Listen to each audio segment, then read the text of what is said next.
আজি বনাম পনীৰ।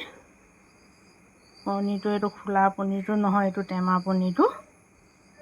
আহকচোন কেনেকৈ বনাম চাব। পনীৰখিনি এতিয়া ফ্ৰাই কৰি ল'ম। অকণমান তেল দি দিছোঁ। পনীৰখিনি ফ্ৰাই কৰি ল'বলৈ অকণমান তেল দি দিলোঁ।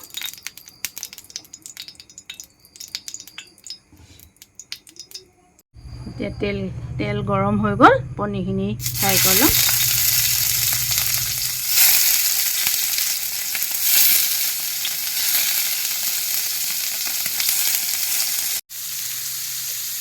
পনীৰ ভজা হ'ল, ভাজি ল'লোঁ, হৈ গ'ল ভজা।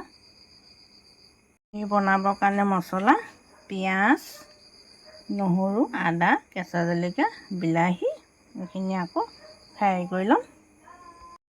এতিয়া এইখিনি ফ্ৰাই কৰি লৈছোঁ, পিঁয়াজখিনি।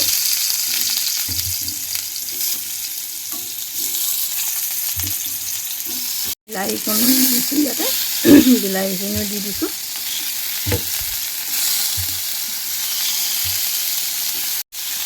নহৰুকেইটা ইয়াতে দি দিছোঁ, কেঁচা জলকীয়াকেইটাও দি দিছোঁ। ভজা হৈ গ'ল এইখিনি, পেষ্টৰ কাৰণে এইখিনি ভজা হৈ গ'ল। এতিয়া পিচি ল'ম। এতিয়া এইখিনিৰ লগতে দি দিম নিমখ, হালধি, ৰেড চিলি, এইখিনি দি দিম। তেলে মছলাখিনিৰ লগতে পেষ্টৰ লগতে এইখিনি চব দি দিলোঁ। পিছত নিদিলেও হ'ব, একেলগে পিচি ল'ম। মছলাখিনি পিছা হৈ গ'ল, পিচি ল'লোঁ। এতিয়া কেৰাহীত দি দিম, তেল গৰম হৈ গ'ল।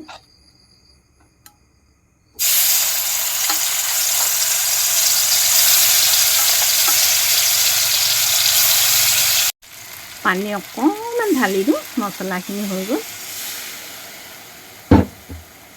এতিয়া লৰাই দিছোঁ। পনীৰ মছলা ৰেডি হৈ গ'ল। ভজা হৈছেগৈ আৰু।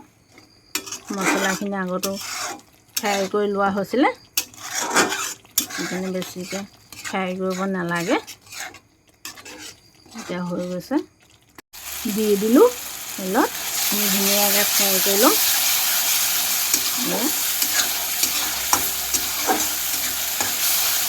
এতিয়া পনীৰখিনি ইয়াতে দি দিম। পনীৰখিনি দি দিলোঁ। বেছি বস্তু দিয়া নাই ইয়াত, বাটাৰ দিলেও ভাল হ'ব গ্ৰেভিকণ। কাজু পিচি দিলেও ভাল হ'লহেঁতেন, বাটাৰ কাজু নাইকিয়া নোহোৱাৰ বাবে এনেকৈ বনালোঁ চিম্পুলকৈ। ৰিফাইনত বনাইছোঁ। এইখিনি তৰকাৰীখিনি হৈ গ'ল। বেছি শুকাবলৈ নিদিওঁ, গ্ৰেভি টাইপ অকণ কৰিম। এয়া হৈ গৈছে, এতিয়া ৰেডি হৈ গ'ল।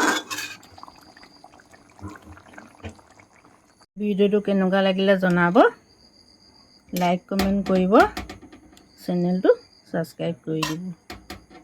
বাই।